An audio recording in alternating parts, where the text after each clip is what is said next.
في ناس بتحب العلم بجد وبتحب توصله كمان، مش علشان شهرة ولا مناصب، لكن عشان مؤمنين إن المعلومة ليها قيمة وتستحق توصل لكل الناس. الدكتور محمد حلمي واحد من الناس دي، باحث مصري شارك في أبحاث عن السرطان اتنشرت في مجلة نيتشر، واتقرأ أحد أبحاثه أكتر من 80,000 مرة، واستشهد بيه فوق 1700 مرة. بس اللي يلفت النظر مش بس الورق اللي احنا ما نقدرش نذكره كله في بودكاست واحد، لكن إنه دايما بيرجع للناس وبيعلم.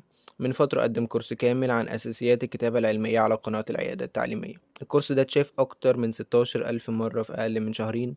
شرح بسيط صادق ومبني على خبرة حقيقية. وبيشتغل حاليا على مشروع ضخم في كندا لتعليم البايوانفورماتكس بتمويل حكومي 6 مليون دولار، ووعد إن المحتوى هيبقى في أقرب وقت متاح بالعربي كمان. ليه اخترنا دكتور محمد معانا النهاردة؟ لأن دكتور محمد مؤمن إن كل طالب يقدر يفهم، وإن المعلومة مش لازم تبقى معقدة عشان تبقى علم. لو بتدور على مصدر حقيقي تتعلم منه أو محتوى يحترم عقلك، ابدأ من عنده. شكرا دكتور محمد على علمك وتواضعك ورسالتك.